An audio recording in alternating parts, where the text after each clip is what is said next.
esse ventinho, esse friozinho, a gente que já fez 15 anos, fica meio resfriadinho, mas é passageiro, né? Estamos aqui reunidos e hoje tudo bateu. A mensagem sobre amor de mãe, a passagem do evangelho que ela leu e o assunto que está aqui em cima da mesa também. Então eu acho que eu devo falar para vocês sobre a maternidade, sobre os cuidados com os filhos, né? Quando a gente recebe de Deus uma missão, já vem preparado para aquela missão. Antes de reencarnar, a gente já combina com aqueles espíritos que vão reencarnar com a gente, como vai ser, se eles vão ser nossos filhos, se vão vir juntos. Eu sempre brinco com meu marido, eu acho que eu tive um filho a menos do que eu tinha que ter, porque quando eu achei que chegava, fiz laqueadura. Aí a filha resolveu fazer uma produção independente e eu estou criando mais um. Eu digo ao meu marido, nem vamos reclamar porque acho que era nossa. Então o número de filhos que nós temos que ter, nós não podemos fugir. E eles, com todos os problemas que têm, vêm para alegrar o nosso coração. Tem hora que nós choramos, tem hora que estamos nervosos, tem hora que a gente quer dar uma tapa no bumbum. Mas apesar de tudo isso, a gente ama de paixão. Quando o médico dá pra gente na maternidade, vermelhinho, enrugadinho, a gente olha e diz, meu Deus, como ele é lindo! Parece um joelho, gente. Mas o que faz com que a gente ache esse ser lindo? O amor. Nós olhamos os filhos com os olhos do amor. E é com esses olhos e com esse sentimento que tanto o pai como a mãe cuidam dessa criança de uma maneira especial. Porque essa criança veio para a gente ajudá-la, ensiná-la. E daí para frente a responsabilidade é nossa. Na hora de devolver, Deus vai me perguntar só isso.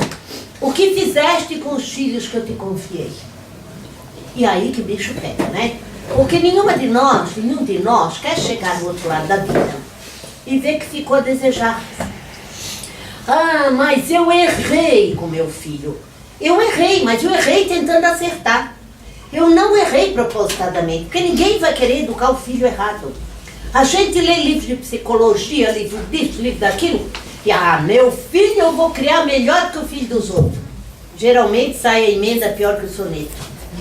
Porque nós não nos lembramos que aquela criaturinha que eu recebi é um espírito imortal, que já deve ter vivido muitas outras vidas, que já traz uma carga igual um chip de computador, cargas de outras vidas. Então cabe a mim, através do amor, modificá-lo, educá-lo, fazer o melhor que eu conseguir. É minha responsabilidade. E esse vai ser o meu trabalho. Qual não foi meu choque quando numa apometria, meu filho que estava a morrer já, que estava assim no final, ele disse para mim, antes de reencarnar, você combinou comigo que nós passaríamos por essa prova. E você prometeu que você ia ficar do meu lado, me amparando em todas as dificuldades e amparando a família toda. E aí eu engoli em seco, como diz aquela música, levantei a poeira e tive que dar a volta por cima. Depois daquele dia, ele ficou 15 dias meio sedado, meio adormecido, porque antes nem a morfina fazia o efeito desejado. Mas depois daquele dia, ele ficou tranquilo e dormia muito. E 15 dias depois ele desencarnou tranquilo como ele estava naqueles dias. E aí eu respirei fundo e falei, eu tenho um compromisso. E eu vou honrar esse compromisso. Ninguém vai me ver fazendo berreiro, ninguém vai me ver chorando. Se eu tiver que chorar, vou chorar debaixo do chuveiro. Saía com os olhos, parecia um siri, debaixo do chuveiro.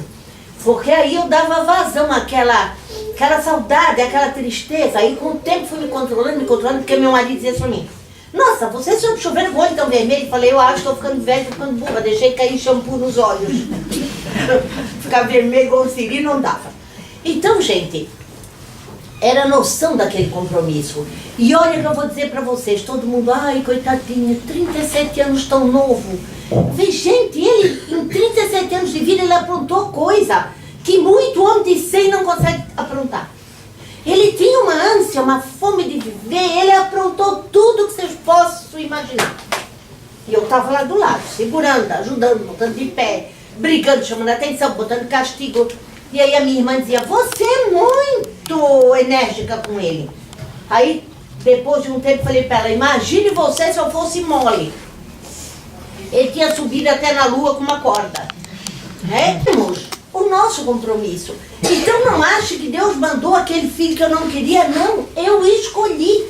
No outro trabalho, o mentor trabalha disse para mim, tu és uma teimosa. Aí eu disse para ele, eu sou tão calminha. Ele disse, tu queria 4 filhos. A espiritualidade é te dar um só. Mas tu brigasse, e eles concederam 2. Aí tu casasse com um divorciado, arrumasse mais 2. Arrumasse os 4 que tu queria, agora te vira, ele disse para mim. Eu disse para ele, eu não me arrependo nem um minuto por nenhum desses filhos que eu quis. Amo a todos de paixão. Tive trabalho, toda mãe tem, mas eu não fico me reclamando por isso.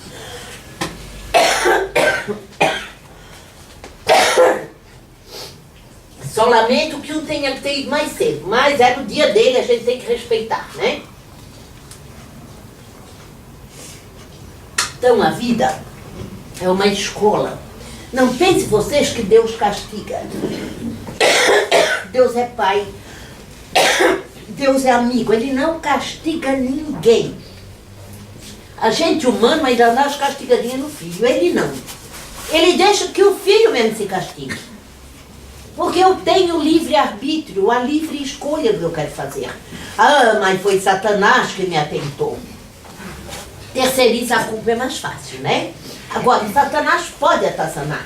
Mas se eu não quiser fazer o que ele está sugerindo, eu não vou fazer.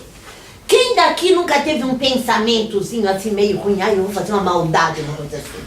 Acho que todo mundo já teve. Só que nós temos caráter e na mesma hora nós pensamos, olha, eu não vou fazer isso porque, não acho certo. E aí a gente desvia o pensamento, faz uma prece e vai em frente. Então, se eu não quiser, ninguém me convence a fazer nada. Eu já fui jovem, andava com um grupo de jovens. Tem umas que bebiam comigo farinha, porque não sei o que elas tinham, aquela ânsia de beber, porque eu acho que era proibido, o pai e a mãe não deixavam, então elas iam nas festinhas, encheu a cara. Fumava escondida no banheiro. Eu nunca senti necessidade de fazer isso. Porque lá em casa, se meu pai botasse uma dose fazia uns cubas no fim de semana, pegava um copo menor, dava uma dose para cada um. Ele dizia, quem não tem curiosidade não sai experimentando por aí. Pouquinho. Então a gente sabia o que era aquilo, que a gente não tinha vontade, para nós não era proibido. Porque tudo que tem aquele sabor de proibido parece que é melhor, né? E aí, ninguém convenceu a fazer coisa errada que eu não queria fazer. Porque eu tinha meus princípios interiores. Todo mundo tem. Ah, mas se eu não fizer isso, não vão me querer no grupo. Problema deles, que vão perder uma grande amiga. Mas eu sempre andei com a turma, me chamavam, me xingavam, me diziam que eu era Carola, de vez em quando. Eu dizia, vocês têm os princípios de vocês, eu tenho os meus. Estou respeitando de vocês, por favor, respeite os meus. Aí fizemos uma reunião de 30 anos da nossa formatura. Pasmem, aquelas que bebiam escondido e fumavam escondida fizeram a mesma coisa. 30 anos depois.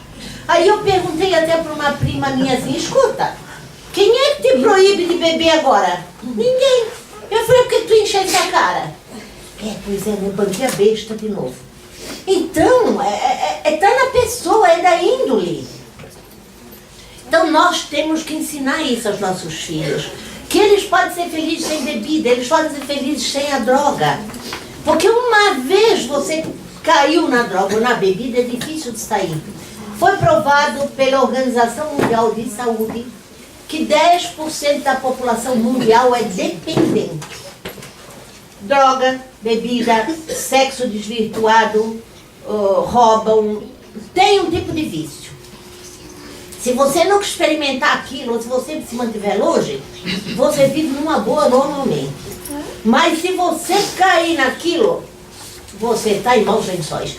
Outra coisa, através da bebida e da droga, algumas doenças congênitas que estão latentes, mas se não tiver contato com bebida nem com droga, vão passar desapercebidas uma vida inteira. Essas doenças, no contato com a droga ou com a bebida, elas eclodem numa ferocidade que muitas vezes nenhum remédio controla. Uma delas é esquizofrenia, alguns tipos assim de problemas mentais. Então, lá nos grupos de terapia, eles costumam comentar um com o outro: ah, fulano virou o fio. Virou o fio é que o cara tinha algum problema congênito, com o uso da droga o cara saiu da casinha de uma vez, não tá com lá que entrar de novo pra casinha, né? Então, é um risco, gente. É dançar no fio da navalha. A definição certa é essa. Então, muitas vezes, aquilo que nos causa prazer, nos causa uma dor imensa também. Então, muitas vezes, nós temos que nos privar de alguns pequenos prazeres. Isso não quer dizer que nós não possamos ser felizes. Temos que nos conformar em ter uma vida normal. Ter prazer com as coisas normais. Viver normalmente, ser feliz com aquilo que a gente tem. Com os filhos, com a casa, com o marido. Aí diz uma pra mim: ai, mas o carro lá de casa tá tão velho, eu queria um carro zero. Aí eu disse pra ela: já parasse a pensar que um carro velho, IPVA é mais alto, o seguro é mais alto, tudo mais caro? Eu falei que quando a gente compra um carro novo, a gente tem que pensar nessas despesas. Porque tem imposto, tem manutenção, tem tudo isso que é mais caro. Às vezes a gente tem uma jabiraquinha mais velha e ela leva a gente no mesmo lugar que a gente tem que ir. Porque a gente não está precisando provar nada para ninguém. É um meio de transporte. Aí uma diz assim: ah, meu marido comprou um carro para mim, tem roda, tem aço. O meu também tem 4 rodas. Não, é que tem roda de liga leve. Eu falei: eu vou lá olhar essa roda de liga leve, de liga pesada, andando, não deixando no meio do caminho, tá muito bom. Aí meu marido olha para mim e diz: olha lá aquele carro. Eu falei: é bom? Mas você nem olhou? Eu falei: porque para mim é tudo parecido. Não é um daquele que vai me fazer feliz, né? Então, gente, muitas vezes a gente dá valor a coisas que não são assim tão valiosas na nossa vida. E muitas vezes a gente esquece o filho. Hoje eu não vou cuidar do meu filho, porque eu vou no cabeleireiro, eu vou na ginástica, eu vou aqui, eu vou ali, e o filho fica jogado. Aí o filho cresce e cobra: você nunca abriu mão de nada por causa de mim. E aí você se pergunta: será que é o filho que eu tenho que fazer? Será que naquele momento meu filho não estava carente, ele não queria um colinho, um abraço, um beijinho? Muitas vezes eu me privar de alguma coisa para dar ao meu filho aquele carinho que ele precisa, para provar para ele o quanto eu sou importante para ele, ou ele é importante para mim. Meu marido diz que eu não era uma mãe, eu era uma onça. Porque um dia um pastor alemão atacou meu filho. Ele estava passando bicicleta e o pastor alemão falou nele. Eu fui em cima do pastor, o pastor saiu correndo. O meu marido disse: meu Deus, até eu me assustei, eu vi uma onça. Eu falei: naquele momento eu era uma onça defendendo a minha cria. O meu lado, o selvagem, eclodiu de uma maneira que eu passava perto do muro, o cachorro ia lá pro fundo, ele vai sair e morde, né? Então, gente, a gente faz o que pode pelos filhos. E muitas vezes, quando estão grandes, eles ainda reclamam, né?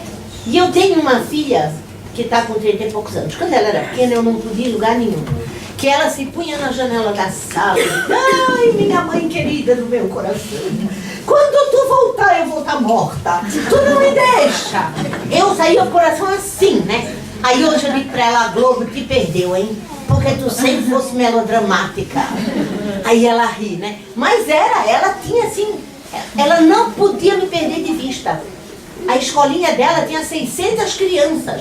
Eu chegava lá na secretaria e a classe dela era a última da escola. Ela dizia para a professora: minha mãe tá aí.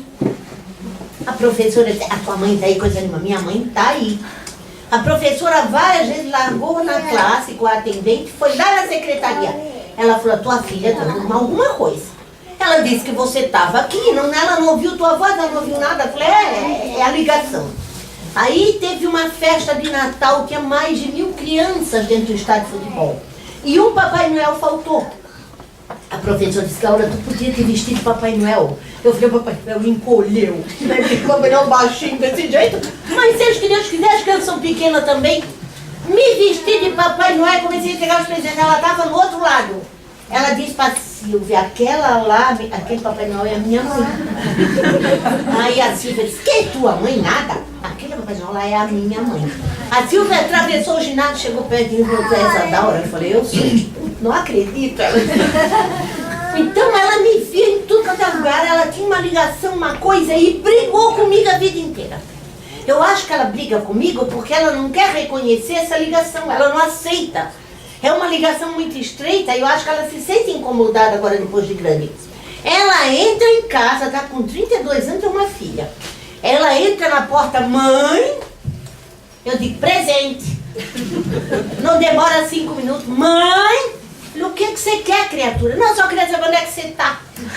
Não uso o celular, você já deve ter percebido que eu não carrego o celular. Meu celular, eu carrego, perco a carga e perco tudo, nunca carrego. Porque se eu carregar um celular, eu tô encrencado.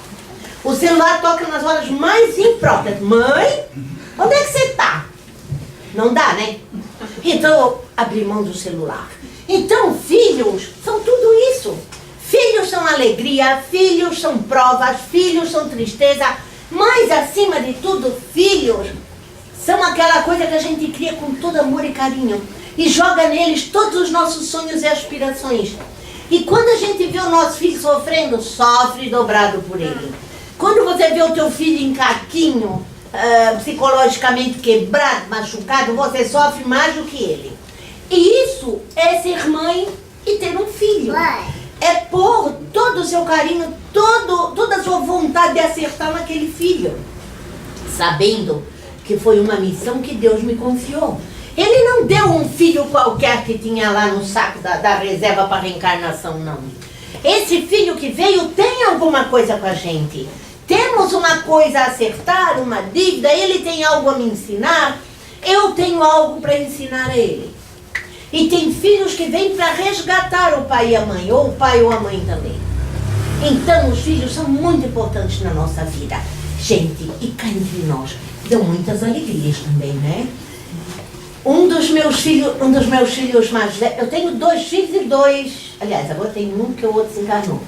Mas a viva agora aqui, eu tenho uma filha e eu tenho 2 enteados que eu criei, que são os filhos de coração. Aí o mais velho, uns 2 natais atrás, veio, me abraçou, ele tem uns 52 anos já, e falou assim, sabe, mãe, eu quero muito te agradecer, porque você é a mãe que eu nunca tinha tido. E eu agradeço a Deus toda noite por ele ter te botado na minha vida. Gente, eu fiquei tão emocionada que eu não soube o que responder. Eu falei, filho, não é tanto assim. Eu fiz o que qualquer outra mãe faria. Não. Você é a minha mãe. E me abraçou. Aí agora o neto, filho dele, veio passar uma semana comigo. Tava um tempão que a gente não se via, porque meu filho se divorciou da esposa e ficou aquela coisa, e os netos ficaram meio revoltados. Aí ele pensou se podia vir, veio e ficou. E quando foi embora, ele voltou umas 4 ou 5 vezes, me abraçava e dizia, vó, ai vó, obrigado vó. Vó, tu não imagina quanta saudade que eu tava de ti, vó. Aí ele ia até a porta do voltar, vó, a tua comida é um bicho, vó. Aí ia pra vó, eu posso voltar quando tiver vontade de novo? Eu falei, meu filho, você é meu neto, a casa é sua, venha quando você quiser sem avisar. Sexta-feira deu vontade, pega o ônibus e venha passar o fim de semana com a avó. Porque eu mimei, eu fiz tudo que ele gostava, eu conversei muito com ele. E nós sentamos na mesa, conversamos 2, 3, 4 horas. Uma avó e um neto, isso não é muito comum. Mas ele me expõe todas as angústias, todas as tristezas, todas as dúvidas, sempre foi assim. E isso para mim é muito bom, porque eu renasço, eu revivo através deles. Eu aprendo com eles, eu não ensino, eu aprendo. Porque eu sei que a vida hoje em dia para os jovens é muito difícil. Eles enfrentam muita coisa, muita angústia, muita disputa. E através das perguntas deles, do que eles me falam, eu reaprendo a vida com eles. E aí um entende o outro. Eu apresento a minha maneira de ver. Eles discordam ou concordam. Aí é a opção deles. Eles têm o direito de discordar também. E isso é muito bom, gente. Não deixa a gente enrugar e envelhecer igual um maracujá de gaveta, né? Faz com que a gente se sinta mais jovem, mais vivo, mais participante de tudo isso. E isso são as maravilhas da maternidade, de ser avó, de ver o seu neto contando a vida, ver a sua neta tendo filhos. E eu só peço a Deus uma vida um pouco mais longa para ver bisneto, né? Porque eu já tenho uma neta de 25 anos, eu ainda vou ver um bisnetinho, né? Que isso eu acho também vai ser uma alegria muito grande. Então, gente, se Deus deu toda essa responsabilidade para nós, vocês não acham que eles nos acham especiais? Ele nos acha especiais. Nos fez diferentes. Prova está aqui na ponta dos dedinhos. Impressões digitais únicas. Nenhuma pessoa é exatamente igual a outra. Isso que torna esse mundo maravilhoso, lindo. Porque tem pessoas morenas, claras, loiras, magras, gordas, alta, baixa, mais escura, mais clara. Mas todos têm um espírito igual. Um espírito imortal. Então nós somos as flores do jardim do Criador. Isso é uma maravilha a ser agradecida todo dia. Aí tem uma que diz assim: ai, mas tá chovendo faz 15 dias. Aí eu disse pra ela: mas tá tão bom lá em casa, não preciso regar meu jardim faz 15 dias. É, mas eu moro em apartamento, não tem jardim. Falei: mas fique contente por mim, que não preciso regar o meu jardim. Então, a gente tem que aprender a agradecer aquilo que tem. Ai, vento, ui, que coisa horrível, vento. Eu falei: adoro andar no vento, com os cabelos ao vento. Aí eles olham pra mim e pensam: a velha é doida. E aí os chineses dizem que nada de bom vem com o vento, porque o vento leva as bactérias. Eu falei: não, vem muita coisa de boa, discordo com eles. Vem, as sementes são espalhadas, o ar se renova. O vento é necessário, porque as semeaduras da natureza são feitas pelo vento e pelos pássaros. Então tudo é necessário. Por que não nos alegrarmos com tudo que a natureza nos fornece? Aí outro dia diz o meu marido: a gente planta um canteiro de verdura, demora um mês para crescer. Nesse meio tempo o mato cresce 4 vezes o dobro da verdura. Porque aí cresce, o mato cresce, então a chuvinha tá assim hoje, dá uma chuvinha, amanhã tá assim, parece sem fermento. Falei para ele: faz parte. Aí quando tu vai arrancar a fofa a terra no meio das verduras, ele não reclama. Ai, mas e agora no outono, no inverno, é folha que cai. Eu digo para ele: pois é, sem folha porque tem árvore. Sem árvore é porque o oxigênio está por aí. É, mas é do mato do lado lá do muro. Eu falei: não faz mal, o vento joga para lá de cá, porque aí a gente varre, bota lá no montinho e ajuda a fazer um composto orgânico. Aí ele desiste de discutir comigo. Eu acho que ele pensa às vezes que eu estou casado com a Poliana. Da Vitorinha. Mas não adianta se amargurar, gente. Não adianta reclamar da vida. Aí a turma diz assim: ai, você tem que ter temor a Deus. Eu discordo. Ninguém tem que ter medo de Deus. Porque tudo que se faz por temor, por medo, não tem valor. A gente tem que ter amor a Deus. A gente tem que ser grato pelo tanto que a gente recebe. Aí outro dia disse a minha prima: pois é, eu só tenho que reclamar que ele não me fez igual a Gisele Bündchen. Aí eu depois disse: tô brincando, brincadeirinha, porque eu no certo não tinha merecimento para receber aquilo tudo, né? Ou talvez não soubesse lidar com aquilo tudo, né? Então ele me mandou baixinha: gordinha é culpa minha que sou gulosa. Que gosta até de giló. O que eu vou fazer, né? Então, gente, Ele nos dá as ferramentas, Ele nos dá as oportunidades, Ele confia em nós. Ai, mas eu errei. Errou? Recomeça. Faz de novo. Não fica igual um caramujo dentro da casca. Recomeça. Se perdoe, acima de tudo, porque Deus perdoa. Ele não nos tira o mérito da culpa, mas Ele nos perdoa. E cabe a mim refazer aquilo que eu fiz errado. Por isso que a gente reencarna aqui na Terra. A gente não deu conta na outra. Voltou para refazer aquilo que não fez direito. Aí se a gente já fizer um pouquinho melhor nessa, na outra a gente vem em melhores condições. Ou pior, não sei, se a gente tiver que fazer uma coisa muito importante, às vezes ele bota assim uns freios maiores, que é pra gente parar e repensar no que tem, né? Aí a turma, ai, mas eu queria isso. E o resto de Deus não me dá aquilo. Ele sabe com o que eu consigo lidar ou não. Mais incrível que o espírito humano não perde a fé nem a esperança. Eu sabia que o problema do meu filho era fatal. Eu sabia que meu filho ia morrer. Mas eu ainda rezava toda noite e dizia, meu Deus, se tiver um jeitinho de deixar ele se recuperar, viver mais uns anos para acabar de criar a filhinha, por favor, me ouve e faz. Ele não fez porque ele sabia que não podia ou não devia, né? Mas eu pedi. Espero que ele não tenha ficado chateado comigo, eu pedi. Porque a minha fé sempre me coloca alguma esperança. Quando os outros acham que tudo está perdido, eu ainda tenho uma esperancinha. Aí uma diz assim, bom, mas o gênero humano está perdido. Eu falei, discordo. É pouquinha gente que é ruim, a maioria é boazinha. Não acho. Falar, eu acho. Procura o que de bom cada um tem que você vai ver. Como é que eu vou generalizar as coisas? Se tem tanta gente boa, tanta gente honesta, tanta gente carinhosa, tanta gente que cumpre os seus deveres como ser humano. Eles não podem ser igualados pela minoria ruim, sem caráter, né? E podem acreditar que esta foi a última oportunidade que essas criaturas tiveram na Terra. Porque já está ocorrendo uma coisa chamada um expurgo na espiritualidade conhecida. Esses espíritos ruins, desequilibrados, que não querem se modificar, que estão desencarnando, eles já não ficam mais no plano espiritual, não vão mais reencarnar na Terra. Eles já são recolhidos e estão sendo levados para um planeta bem mais primitivo. Aí vocês podem pensar, ai, mas Deus está castigando esses coitadinhos, não. Eles tiveram muitas oportunidades e não quiseram. Deus está dando a eles uma oportunidade de melhorar. Porque vai para o planeta primitivo, tem cada lapa de cada dinossauro. Aí eles vão ter que correr o dia inteiro dos dinossauros para conseguir uma comidinha. Eles não vão ter que brigar com ninguém, porque a coisa é difícil. Quando eles vão ver uma coisa, vem um dinossauro atrás. Então eles não vão ter tempo de fazer maldade. Eles vão ter que se defender e arrumar comida, que é o que eles arrumam. Pode ser que assim eles melhorem. Então não é castigo, é uma oportunidade que Deus está dando. E aí diz que daqui para frente a Terra vai virar um planeta de regeneração.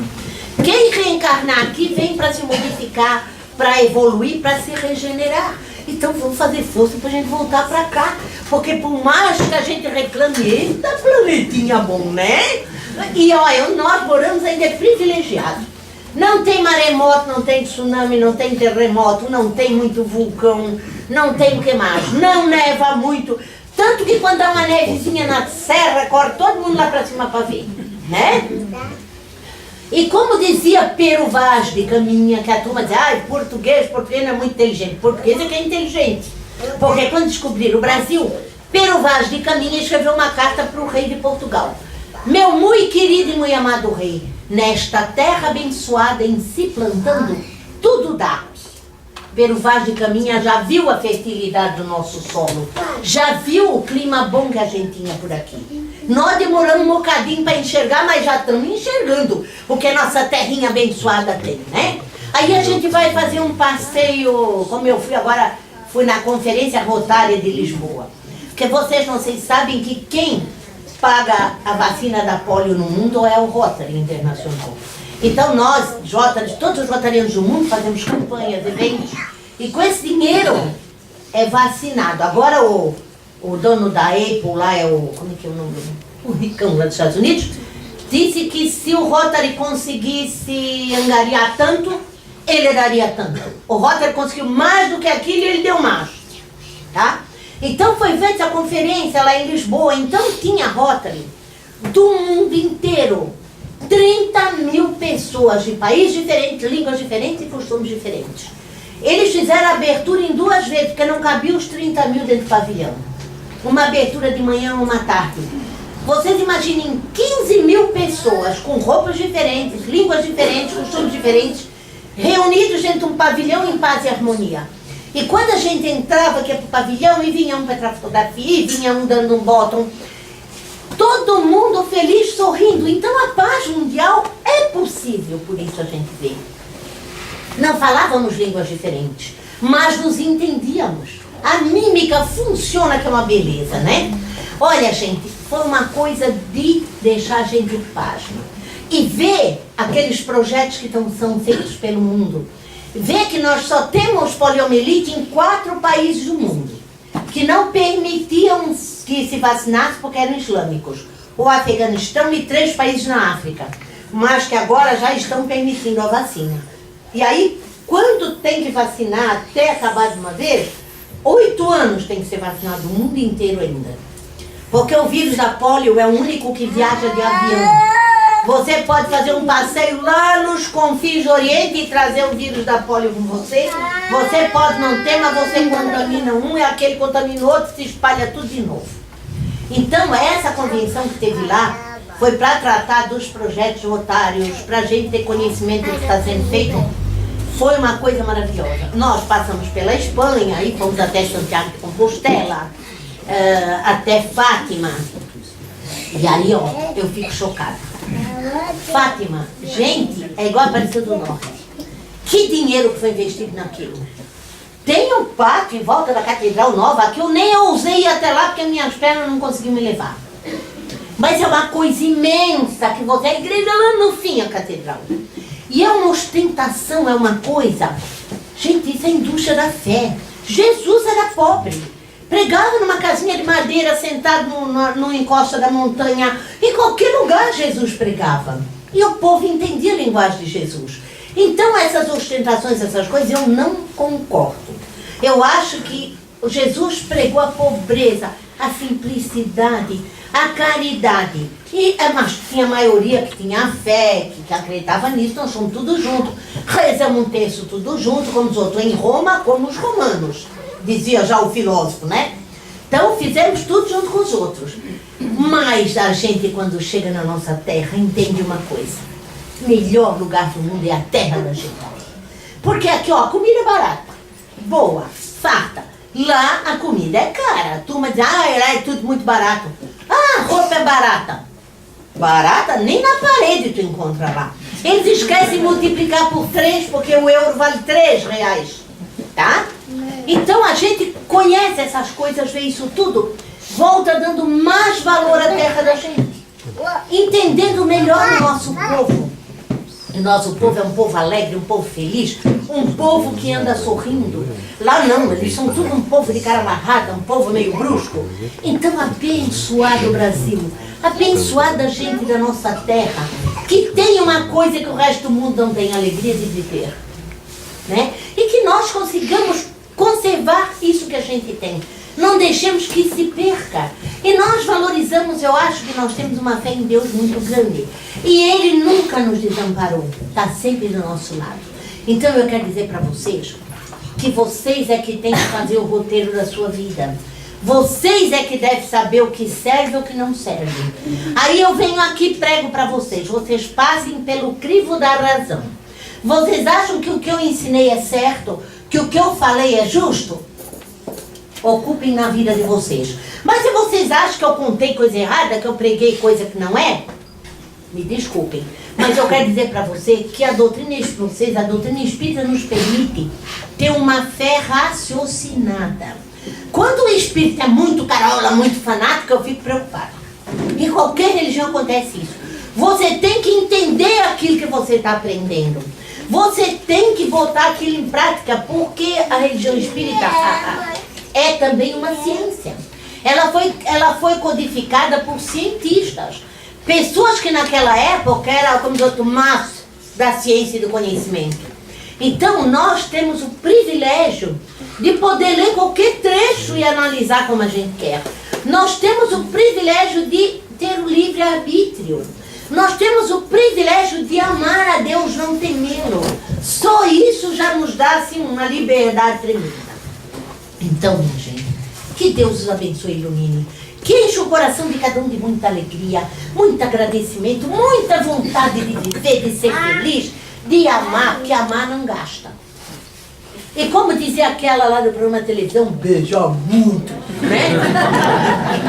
Porque beijar a neta, beijar a filha, beijar o marido, beijar a esposa, é muito bom. O meu falecido sogro, ele era um nordestino daqueles rígidos, né? E ele veio morar conosco, ele viveu conosco os últimos 8 anos e meio de vida. E meu marido chegava, eu ia esperar na porta e dava um beijo.